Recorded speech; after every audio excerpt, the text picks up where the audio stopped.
was working on my next video when this breaking news came up. On Tuesday, Mark Carney is traveling to Washington, D.C. We'll be having meetings with Donald Trump. He will be in the Oval Office. Carney has been there before. Remember, not that long after the federal election, back in May, he went and visited with Donald Trump. And that was that moment, that interaction between Carney and Trump, where Carney very politely said, "I've just been speaking to the owners of Canada, and it's not for sale," in response to Trump's repeated references to annexing Canada, making it the 51st state. But of course, this is coming now, in the teeth of this negotiation. Canada has already started the preparations for the scheduled review of the Canada-US-Mexico trade agreement, the CUSMA, which is scheduled for next summer. But this is, of course, colliding with all the tariffs that Donald Trump and his administration have put on Canada and other countries around the world. The biggest concern, of course, for the government is getting the Americans to back off these sectoral tariffs. Those are the tariffs on steel, on aluminum, on copper, on timber, possibly soon on pharmaceutical products, although most of our pharmaceutical exports to the United States are generic drugs, and so those are not currently subject to tariffs that Trump has imposed on brand name pharmaceuticals, but it's still kind of a live issue. So Carney is going into there looking to discuss these things directly face to face with Donald Trump. And we do know, and Carney has mentioned this several times before, is that he is in pretty much regular contact with Donald Trump, even if we don't hear about it a lot in the way we are about this upcoming trip. They text each other, apparently call each other sometimes. Sometimes we don't get a readout of it. That is, the Prime Minister's office doesn't put out a press release saying that they spoke, even though they do that pretty much any time Mark Carney speaks to another world leader. This seems to be a special case during a special time when this conversation is going on. The big key for this, of course, anytime that you step into the Oval Office, sit down on those wingback chairs next to President Donald Trump, he likes to bring the media in with him, and he likes to answer questions. And sometimes we don't know how these things are going to go. Keep in mind that really awkward visit to the Oval Office by Ukraine's President Vladimir Zelensky that turned into kind of a Trump and J.D. Vance as vice president ganging up on him. Other world leaders have gone into there with a lot of preparation, getting ready to handle for what might come, because Donald Trump is so mercurial, so unpredictable in these situations. This Tuesday, our Prime Minister Mark Carney will return to the White House for a meeting that will get us a deal. Not any deal, but a deal worth signing. Well, like many Canadians, Neithu, some senators and MPs thought dropping dollar-for-dollar tariffs against the U.S. weakened Canada's negotiating position with the United States. But the Minister for Canada-U.S. Relations insists Canada continues to have leverage with the U.S. because of the harm President Donald Trump's tariffs are doing to his own economy. We are confident that the domestic pressure from senators, governors, business leaders, union leaders in the United States will also create potentially an opportunity for us to come to an agreement with the American administration. Dominic LeBlanc said Canada would not do what Japan, the EU, and others have done and settle for an across-the-board tariff from the U.S. in exchange for dropping sectoral tariffs leveled on softwood, steel, and aluminum. And LeBlanc rejected the idea that protecting supply management, that's the system that shields dairy and poultry farmers in Canada from U.S. and foreign competition, that system could derail trade talks in other areas. No, I don't think it puts in jeopardy. It's a fundamental tenet of our economic and food security policy. And Carney's agenda, well, it's hard to say. Let's be blunt.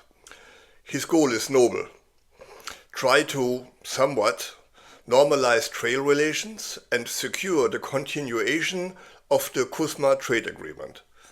Engaging with Trump's disaster administration is hardly ever a positive one, but in practice, it is a diplomatic minefield.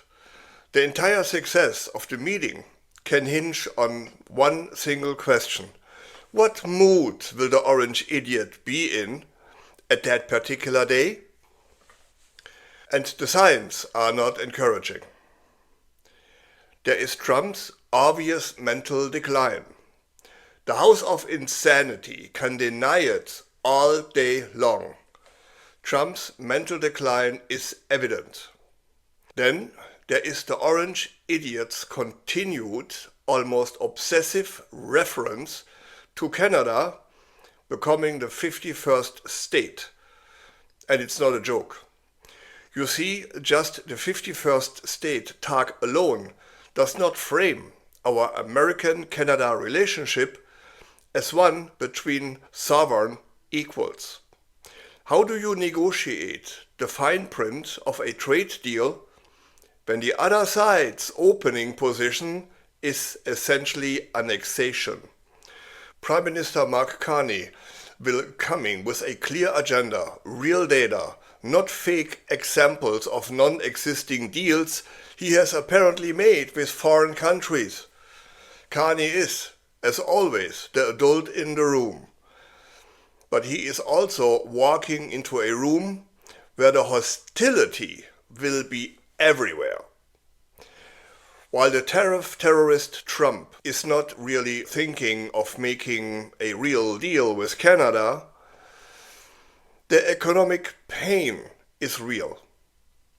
For Canada, the list of targeted sectors keeps getting longer. Lumber, furniture, even our movies. The punishment worsens. But let's be clear, the American economy and American people are hurting too. The American people are feeling this deeply. A 15% drop in trade is a devastating blow to countless US businesses that rely on Canadian markets. American products have vanished from Canadian grocery stores. The number of Canadians traveling south has plummeted, costing the US economy billions and costing thousands of American jobs. This is the direct result of Trump's fascism and reckless economic policies. And while LeBlanc is confident and optimistic that all this trade turmoil with the U.S. can and will be resolved, he repeated something today that Carney has often talked about, that things will not be like they used to be, that the relationship Canada has with America has forever changed. If this message resonates with you, please share this video, and in the meantime, continue the boycott and let every Canadian know that their choices matter. And if you want to support this channel, then please like and subscribe and turn on notifications. Thanks for watching, and thank you for spreading the word. Till next time, I'm Wilfried Lemkuller from Europe Curious.